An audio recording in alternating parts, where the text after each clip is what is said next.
another guy that's unapologetic about the way he goes around doing his thing. You know who I'm gonna bring up, Shedeur Sanders, your favorite topic. As you know, this past weekend in London, Dylan Gabriel finally got to start his first NFL game. And Shedeur remained as the emergency quarterback. A lot of people thought he should have been moved to the number 2 quarterback, but Stefanski went ahead and made the move to keep him at QB3. And reporters had questions about how does he feel, and Shedeur's response was a little different. Yeah, we go play that, but it's nothing to hear. So let's take a listen. Vocally, anything to say about it? I guess yourself, man. I guess what more? I guess what do you think you have to show?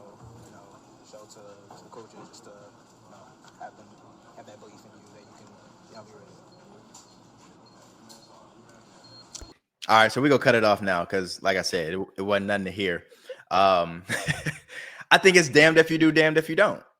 He could say one good thing, and then it's like, all right, still not good enough, for people at home.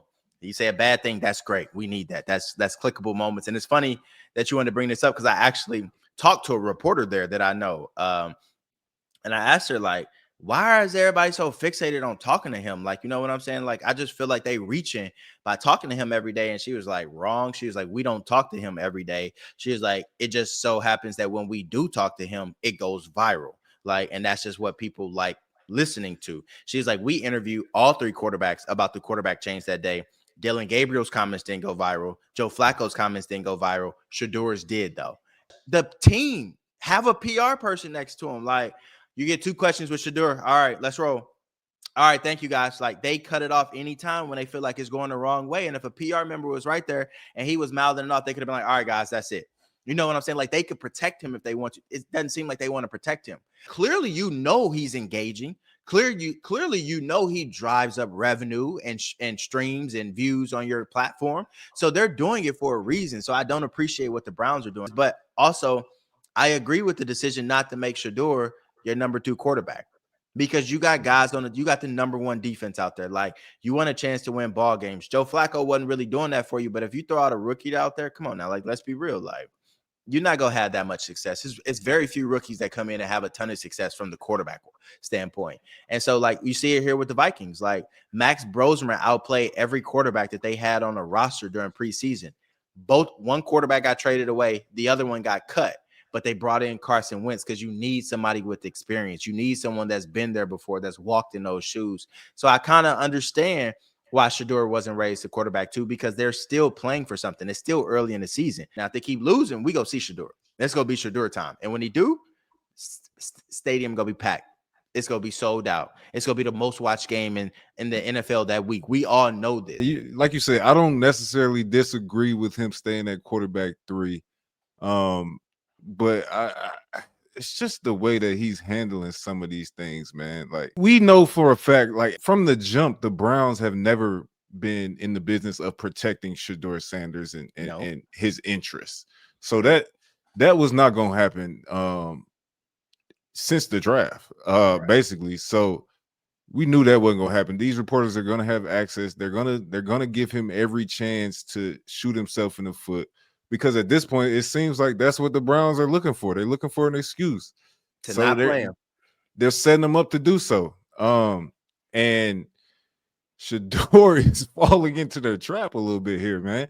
It's just like, bro, if we want to talk about the quarterback position and some of the, I guess, prejudices that have gone against black quarterbacks and the way that this league has gone and how we got to the point that we're at now and all the things that it took for guys to really play it by the book and guys to really be that role model and all the way to where we are now with guys being able to have their own style. Caleb Williams being able to paint his nails and things like that. Lamar Jackson being able to, handle things exactly how he wants to handle things. Like some of these things, they're being allowed now, but we still have some of the same people in power that didn't allow it back when they didn't allow it, bro. So a lot of the guys that are able to get away with some of this stuff are super talented, super talents. Like they were undeniable. They were the first pick in the draft, and they only are tolerated based on performance as well. So I'm not saying that any of this is right. This is obviously wrong. You should be able to express yourself however you choose to. But this quarterback position in the NFL has always been a dicey situation where black quarterbacks are looked at extremely different and judged by a different set of rules, man. Facts. And a lot of these guys will tell you we had to play the game. And even not even just pertaining to the quarterback position, but everybody in the league has to play the game at some point. If you're not the starting guy, if you're not the number one pick, you have to play the game of I gotta move and groove the right way in order for myself to get on the field. And some of these antics, as far as miming to the media, like you're creating a distraction. You're creating more attention for yourself. Taken away from, we have a game in London this week. Nobody even talked about that. Nobody even cared about Dylan Gabriel necessarily, like because Shedeur Sanders is miming in interviews. Shedeur, you're miming up a wall in front of your chances to be the QB1 in Cleveland, bro. Come on, man. Let's stop. Let's just relax, bro. And then you got Dion on Twitter encouraging it. This is exactly what teams didn't want. Like I root for Shedeur so bad, bro. But it's like you have to play the game, man. And that's one of the things that it took me a while to realize too, bro. Because I wanted to be myself. I wanted to look, man. If I'm having a bad day, look, don't bother me. I'm gonna get my job done and leave. But when coaches look at you and you got a certain look on your face that don't look like you want to be there, man, it's a million other guys that want to be here. So hey, we don't need you. That's the thing, bro. The NFL is gonna keep going. They gonna take the attitude of we don't need you. Facts. Especially when you're not doing it like they think you should do it, man. Understand what you did in college, but that's not going to necessarily carry over to give you any cachet in the league, bro. You have to earn that cachet while you're here. You hit the nail on the head, bro. I think it's all about the maturation process for Shedeur Sanders. I mean, you said it, you went through it, and honestly, it's something I went through in TV. Rennie Knott, guy at KSCK, he used to tell me all the time, Mod, you got to play the game.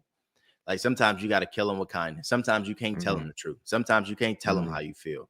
And that's something I still struggle with to this day. I'm like, it was in my review that when having confrontational conversations, we can have those, but you have to remain level-headed. Like you can't get a hot head, you can't blow up. And it's still something I'm working on to this day. I mean, it's hard to play the game, man. Like, and we've been taught our whole lives, like as black men, black people, you got to be twice as good to get half of the next man and what you deserve. You know what I'm saying? And like, we are on a pedestal, like we are under a bigger spotlight. So he's young. He's very, very young. And I think a full year sitting on the bench probably will serve him well. We'll give him a slice of humble pie because you talk about a guy that's played for his dad his entire career. He started everywhere he's gone his entire career. And now you're not the man. And it's kind of like what you went through in your NFL journey. Like you got to learn to not be the guy and be a guy and just fit in and blend in and don't stand out. And that's something he ain't ever done in his life. He's always stood out. That's the Sanders way. And he's going to have to change. I agree with you. But I also think that the media ain't doing him no favors right now either. Bro, that's not the media's job. They gonna do themselves the favors every time. That's what I've learned. They're not looking to help you out necessarily unless it's gonna help them out at the same time. So you got to understand that as well, bro. We're not putting these microphones in your face to make you look good necessarily. We're putting these microphones in your face for you to give us something that's gonna run the numbers up. Hey, So our little brother said it best. Nicola said it best. Like, these athletes have a platform. They get the microphone, and they get a chance to shape the narrative however they want that narrative to be shaped. And if they choose to be exactly. immature in that moment, that's on them. So I'm with you on that. You're right. I can't blame the media, but blaming them ain't gonna do no good, especially if he keep giving them material like that. So I guess he do got to grow up a little bit. I'll side with you on that. Yeah, man, and I got that all the faith in the world that he will, bro. But I just kind of need some of the people that's in his corner to not be tweeting things that are opposite of that. Like, Just come add on, Coach man. Prime. Just add Come Coach on, Prime, bro. Dion. Come on, baby. You know this. You know how this league worked too. Like, just because you rant, like he had everything go his way in this league. Like before, as soon as he got drafted, everything went his way. He Right. chose how he wanted to go out. He chose where he wanted to be. He chose how much money he wanted to get there. It don't work like that for everybody. You was the one. You was the top of the top. You was the 1% of the 1%. You got to understand, like, Shedeur ain't your that. son ain't in that same position, bro. So he might have to go a different route than you went. Another fire week. I'm already looking forward to next week. I know it's gonna be more drama than week 5. I'm already knowing. Yeah, for sure, man. And I want to shout out the Must Be Two Side community, man. Y'all been doing y'all thing in these comments, and y'all been joining the conversation. We want to hear all y'all opinions again from this week, man. Keep them coming. We gonna answer back and let y'all know how we feel about what you got to say too, brother. Yeah, tell us the biggest storylines you thought happened from week 5 and what you're most looking forward to in week 6, and maybe some of your takes, your projections. Shoot them in the comments on all our social media platforms in the comments. And who knows, we may feature y'all. We may bring y'all name up. We may send y'all a DM and tell y'all to pop on this show and give y'all 2 sides to the journalists and the athletes. So you never know, but we watching everything.